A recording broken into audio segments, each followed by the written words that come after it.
আসসালামু আলাইকুম বন্ধুরা, আশা করি সকলেই ভালো আছেন। আমার সামনে একটি গাছ দেখতে পাচ্ছেন, এটা হচ্ছে MC1 ভ্যারাইটির একটি আনার। আমাদের মনির চৌধুরী আঙ্কেল স্যারের কাছ থেকে সংগ্রহ করা ছিল আমার। উনি আমাকে দুইটা ভ্যারাইটি দিয়েছিলেন, MC1 এবং MC2। আমরা আসলে অনেকে জিজ্ঞেস করি যে MC1 MC2 এর মানে কি। আসলে MC1 মানে হচ্ছে মনির চৌধুরী 1, আর MC2 মানে হচ্ছে মনির চৌধুরী 2। উনি বাজার থেকে আনার খেয়ে সেই বীজ ফেলেছিলেন, সেখান থেকে গাছ হয়েছিল। সেখান থেকে MC2 এবং MC1 জাতের উৎপত্তি বাংলাদেশে। তো যাই হোক, এখন আমরা আসি MC1-এর বর্ষাকালের ভিতরে কেমন কালার হয় সেটা আমরা একটু কেটে দেখি। এটা হচ্ছে MC1 ভ্যারাইটি। এটা হচ্ছে আপনার বর্ষায় একটু ভিতরের কালার। MC2 যেটা, সেটারও নাভিটা শুধু একটু লম্বা হয়। আমাদের বাগানে রয়েছে, আমরা পর্যায়ক্রমে পরবর্তীতে আপডেট দেবো, আপনারা দেখতে পারবেন। অনেক পুরাতন ভ্যারাইটি।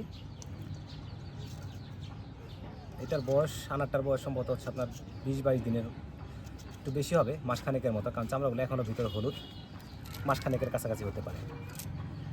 MC1 এর আগে আমার কাছে প্রচুর ফলন হয়েছে, গাছ দেখে বুঝতে পারছেন, প্রচুর পরিমাণ ফলন ধরেছিল। গাছটা একটু রোগাক্রান্ত হয়ে গেছিলো, ওই জন্য ছেটে দেওয়া হয়েছে। MC1-এর বৈশিষ্ট্য হচ্ছে বীজ নরম, অনেকটা অস্ট্রেলিয়ান আনারের কাছাকাছি, কিন্তু বীজ অস্ট্রেলিয়ান আনারের চাইতে একটু হার্ড, যেটা দাঁতে বাজবে। তো পরবর্তীতে আমরা MC2-র আপডেট কেমন হয় সেটাও আমরা আপনাদেরকে দেবো। আর এটা ছিল MC1-এর এখন বর্ষার কালার। শীতে কেমন হয় সেটার আমরা আপডেট দেবো। তো বন্ধুরা, ভালো থাকবেন সবাই, সুস্থ থাকবেন। আসসালামু আলাইকুম।